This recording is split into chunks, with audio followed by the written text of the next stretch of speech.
What you making now, Karen? I'm going to make chaffles. What's a chaffle?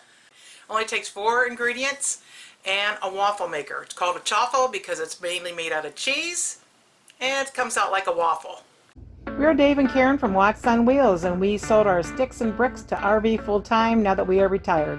We travel with our heavy-duty truck Leroy, our 2 K&N motorcycles, our DRV Dixie, and our smart car Zippy. Don't forget to subscribe and click on that bell to be notified when we post a new video. It's basically a gluten-free, low-carb, like bread.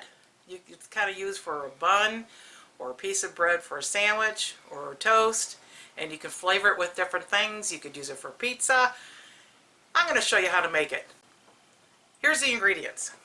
Starting out with 1.5 cups of shredded mozzarella cheese. You can use finely shredded or just regular shredded. I have 1 teaspoon of xantham gum. In here I have 3 tablespoons of almond flour.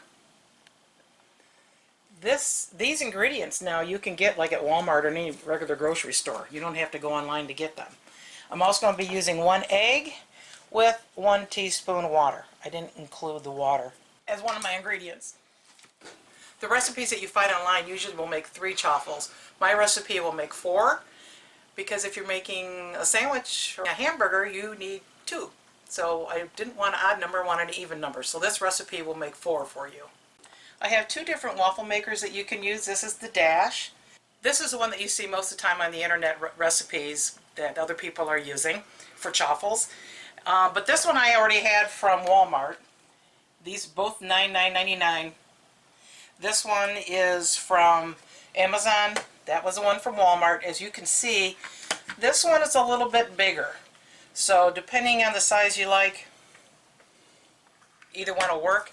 I do find that the one from Walmart takes a lot more time, about 3 minutes on each side. I actually have to flip it.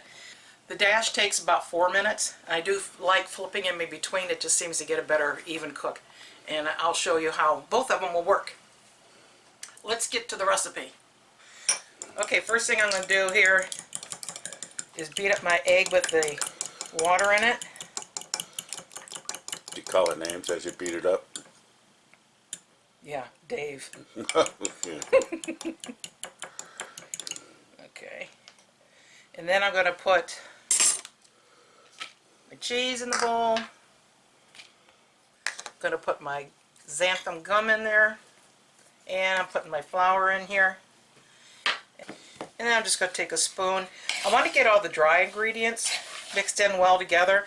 If you've ever worked with xantham gum before, it gets very weird. It gets kind of gummy and sticky, and it'll clump up. So if you keep it dry and kind of get it all mixed in before you add the egg, I find that it works better. The xantham gum I find is really optional. You don't have to use it, but I think it gives it a little bit more crisp to the bread. So now I'm going to put the egg in.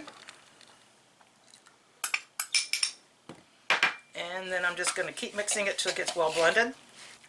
What's neat about this recipe, I could put garlic in it right now if I wanted to. I can put everything bagel seasoning in it, which Dave really likes. If you wanted to, you could even add like vanilla and cinnamon to it and make regular waffles out of it. You'd be surprised. It doesn't really taste like mozzarella cheese, and it's just kind of strange how it comes out tasting so much like bread. Okay, so I got that all mixed up. I find a really easy way to do this to get 4 fairly even looking balls is I will just make this a little ball on my plate, and then I'll just take a knife and cut it in 4 pieces. Alright, I'm going to start with the Dash. I'm going to give it a little spray. I'm going to take one of my 4 sections here and use a clean fork, and I'm just going to smash it down almost to the edge here and close it up. I'm going to run this for 2 minutes and then I'm going to take a look at it. You can see how that's kind of lifting in there, and that's okay. I'm at 2 minutes right now, and I could probably take this out right now, but I like mine a little crispier, And you can see how it's not quite cooked as evenly, so I'm going to flip it over, and then I'm going to hit stop, reset, start, and I'm going to go for, well, we're going to take a look at it in 1 minute. I have my cooling rack. Find it best to put the cooked chaffles on a cooling rack because they cool and stay crispy. They don't get soft and soggy on the bottom, so cooling rack, need it. We got 5 seconds left. Let's take a look at it, see how it looks. Oh, that looks pretty good, doesn't it? And you can see how it's kind of soft. I'm going to put that over here on my cooling rack. Let's take a look at the waffle maker I bought from Walmart. And it's a little bit bigger. I'm going to spray it. And again, I'm going to take one of my 4 pieces here.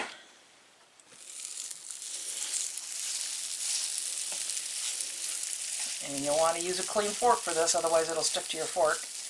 And don't really need to go all the way to the edge on this because it'll kind of spread out on its own. And close that up. Stop, reset. I'm going to run this one up to 3 minutes because I just find that maybe because it's bigger or maybe it's not quite as hot, it takes a little longer with that one. Okay, I'm going to show you how I make the cream cheese spread. So I put about, maybe around, what is it, about 2 tablespoons? 2, 3. And then I'm going to put it in the microwave, heat it up for about 10 seconds.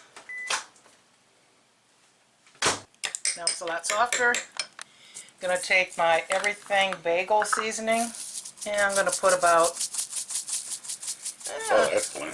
oh yeah, oh, a lot, the more the better, I think, with this stuff. And I'm just going to mix that in there. Over here. Okay, this one, there's little jagged edges on it, but you can see how it looks like it's not quite as cooked that well on the edges. When I flip it over, it looks better on the edges. So I'm going to put that in for another 2 minutes. Stop, reset, go. Now that I flipped it over. Okay, back over here. I have found that you can refrigerate the chaffles. Just, put them in a plastic bag and you can refrigerate them. You can freeze them. You can just put them in a plastic container and set them on the counter. These things seem to last for a very long time. Haven't had anything go bad on me yet. Get the cream cheese on here. Sprinkle a little bit more. And try it up, Dave. Let's see what it looks like first.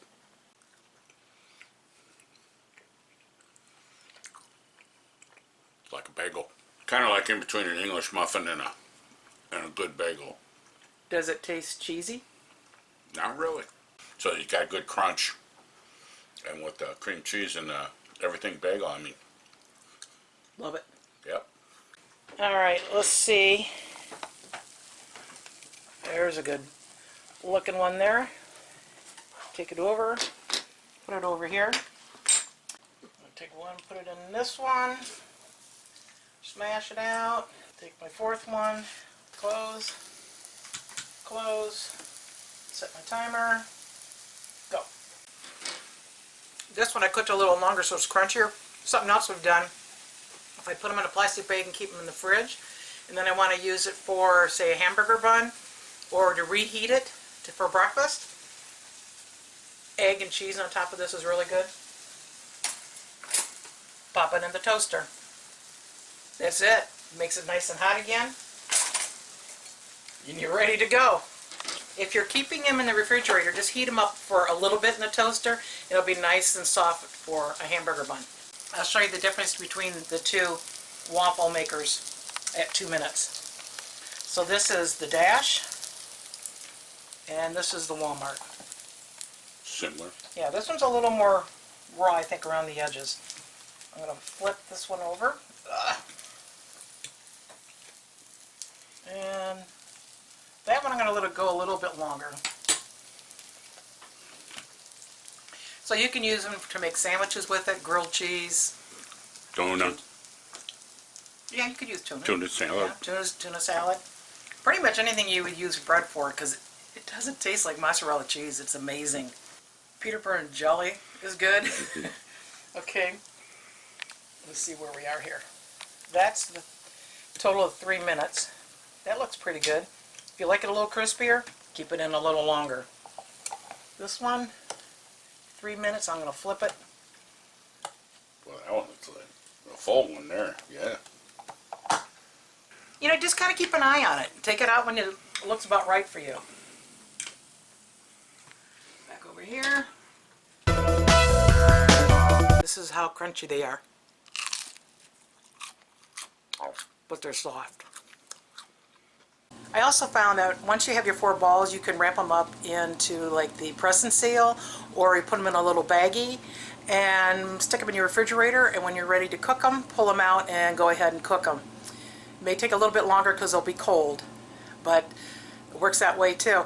And if you just want the ball sitting in the refrigerator and you want to make one, about 1/3 of a cup for one of those balls. Makes great garlic toast. Mini pizzas. Mini pizzas. What I really like on it is just cook a soft egg, put it on there, sprinkle a little cheese on top after I put it in the toaster, because I usually just have them pull them right out of the refrigerator. A poached egg. Poached egg's real good. And I mean, you can see how right now that's still pretty soft. It'll get a little crispier as it cools, so you'll have to kind of play around with your timing. But these are great. Let me give you some nutritional information now. So I just took the information off of the labels, and what it boils down to is these are about 170 calories each because of the calories from the cheese. They are 5 carbs, but net carbs only 3.5. Give it a try and let me know what you think. Thanks for watching. If you liked the video, please give us a thumbs up. We'd love to hear from you in the comments below, even if it's just to say hi. Don't forget to subscribe.